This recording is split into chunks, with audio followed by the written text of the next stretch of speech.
జూబ్లీహిల్స్ ఉప ఎన్నికల ఏర్పాట్లలో బిజీగా ఉన్నారు అధికారులు. 127 పోలింగ్ స్టేషన్లలో 407 పోలింగ్ బూతులు ఏర్పాటు చేశారు. ఒక్క పోలింగ్ బూత్ కి 4 చొప్పున 1528 బ్యాలెట్ యూనిట్లు సిద్ధం చేశారు. ఇప్పటికే ఈవీఎంల ర్యాండమైజేషన్ ప్రక్రియ పూర్తి చేశారు. మరోవైపు పత్రాలు లేకుండా తరలిస్తున్న 2,90,00,000 నగదును స్వాధీనం చేసుకున్నారు.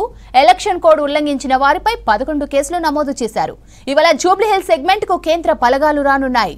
7 కంపెనీల కేంద్ర బలగాలతో పాటు 1600 లోకల్ పోలీసులు బందోబస్తు నిర్వహించనున్నారు.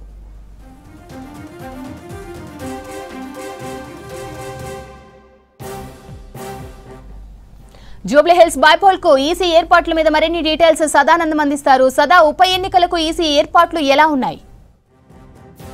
జూబ్లీహిల్స్ ఉప ఎన్నికలకు అన్ని రకాల ఏర్పాట్లు చేస్తున్నారు ఎన్నికల సంఘం అధికారులు. సో ముఖ్యంగా ఈ ఎన్నికలకు సంబంధించి ఈవీఎంలు M3 ఈవీఎంలు ఉపయోగించనున్నారు. సో దీనిలో భాగంగా మొత్తం 58 అభ్యర్థులు బరిలో ఉన్నారు, ప్లస్ 101 మొత్తం 59 మంది ఉన్నారు. కాబట్టి సో ఒక్కొక్క బ్యాలెట్ యూనిట్లో 16 మందికి అవకాశం ఉంటుంది. కాబట్టి ఈసారి ఒక్కొక్క పోలింగ్ బూత్లో 4 బ్యాలెట్ యూనిట్లను వాడడానికి పూర్తిగా ఏర్పాట్లు చేశారు. సో ఈ ఈవీఎంలకు సంబంధించి ర్యాండమైజేషన్ కూడా జరుగుతుంది. సో ప్రస్తుతం మొత్తం ఇటు 127 పోలింగ్ స్టేషన్స్లో 407 పోలింగ్ బూతులు ఉన్నాయి. సో ఒక్కో పోలింగ్ బూత్లో 4 వీటికి సంబంధించిన బ్యాలెట్ యూనిట్స్, అలాగే మొత్తం అంటే ఈ 407 ఇంటూ ఇటు 4 మొత్తం 1648 అవుతుంది. కాబట్టి ఈ వీటితో పాటు అదనంగా మరొక 20% బ్యాలెట్ యూనిట్లను కూడా ప్రస్తుతానికి అందుబాటులో ఉంచారు. సో వీటికి సంబంధించిన ర్యాండమైజేషన్ ప్రక్రియ కూడా వివిధ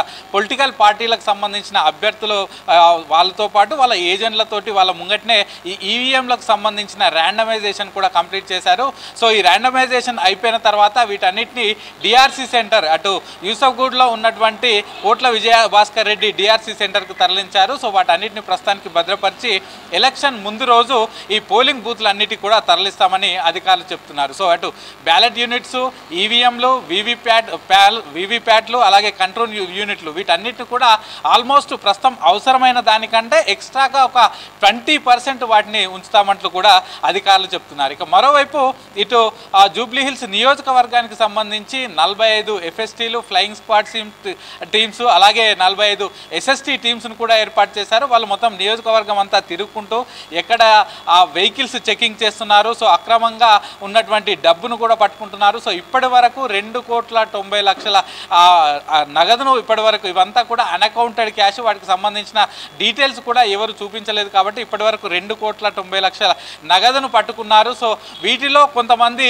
ఇప్పటికే వాటికి సంబంధించిన డీటెయిల్స్, ప్రూఫ్స్ కూడా ఇస్తే ఇటు జిహెచ్ఎంసీలో ఒక టీంను ఏర్పాటు చేశారు, ఒక నోడల్ ఆఫీసర్ను ఏర్పాటు చేశారు. వాళ్ళ దగ్గరికి వచ్చి ఈ డబ్బులు ఏవైతే పట్టుబడ్డాయో అవి ఎలక్షన్స్కి సంబంధించినవి కాదు, వాళ్ళకి సంబంధించిన ప్రూఫ్లు చూపిస్తే అప్పుడు వాటిని రిలీజ్ చేస్తారు. సో ఇలా చాలా వరకు మనీ కూడా రిలీజ్ చేశారు. ఇక ఇదే కాకుండా 600 లీటర్ల లిక్కర్ కూడా ఇప్పటి వరకు సీజ్ చేశారు. ఇవే కాకుండా కొన్ని ఫ్రీబీస్, అటు ఓటర్లను ఆకర్షించేందుకు వాళ్ళకి పంచే ఫ్రీబీస్ కూడా వాటిని కొన్ని సీజ్ చేశారు. ఇటు ఎలక్షన్ ఫ్లయింగ్ స్క్వాడ్ టీమ్స్, అలాగే ఎస్ఎస్టీ టీమ్స్ ముఖ్యంగా జూబ్లీహిల్స్ నియోజకవర్గానికి సంబంధించి అక్కడక్కడ వాళ్ళు ఏర్పాటు చేసి అదంతా తిరుగుతున్నారు. ఇదే కాకుండా భద్రతకు సంబంధించి ఈ రోజు నుంచి కేంద్ర బలగాలు కూడా జూబ్లీహిల్స్ నియోజకవర్గం అంతా కూడా అందుబాటులోకి రానున్నాయి. మొత్తం 7 కంపెనీలకు సంబంధించిన కేంద్ర బలగాలు జూబ్లీహిల్స్ నియోజకవర్గానికి వస్తాయి. సో ఈ రోజు నుంచి ఎలక్షన్స్ అయిపోయేదాకా వాళ్ళు ఇక్కడే ఉంటారు. సో ముఖ్యంగా జూబ్లీహిల్స్ నియోజకవర్గంలో 57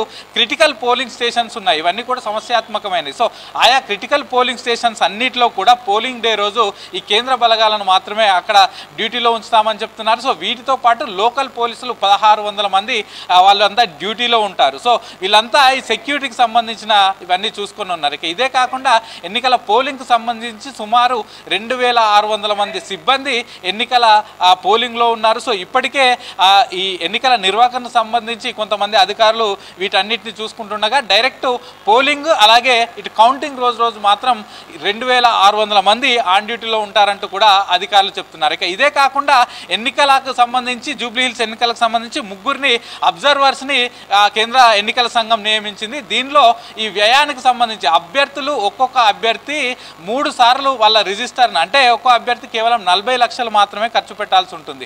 సో వాళ్ళు ఎక్కడ ఖర్చు పెడుతున్నారు, దేనికి ఖర్చు పెడుతున్నారు, ఎంత ఖర్చు పెడుతున్నారు అనేది 3 సార్లు ఈ అబ్జర్వర్ ఫైనాన్షియల్ అబ్జర్వర్ ఎవరైతే ఉన్నారో వాళ్ళకి చూపించాల్సి ఉంటుంది. సో దీనిలో భాగంగా ఫస్ట్ టైం ఈరోజు ప్రతి అభ్యర్థి వాళ్ళ రిజిస్టర్ ఈ ఎలక్షన్స్ ప్రచారంలో ఎక్కడెక్కడ ఖర్చు పెడుతున్నారు, ఎంతెంత ఖర్చు పెడుతున్నారు, ఎవరెవరు ఖర్చు పెడుతున్నారు అనేది మొత్తం రిజిస్టర్ మెయింటైన్ చేసి ఒక బ్యాంక్ అకౌంట్ ఓపెన్ చేసి అందులో నుండే ఇవ్వాలి.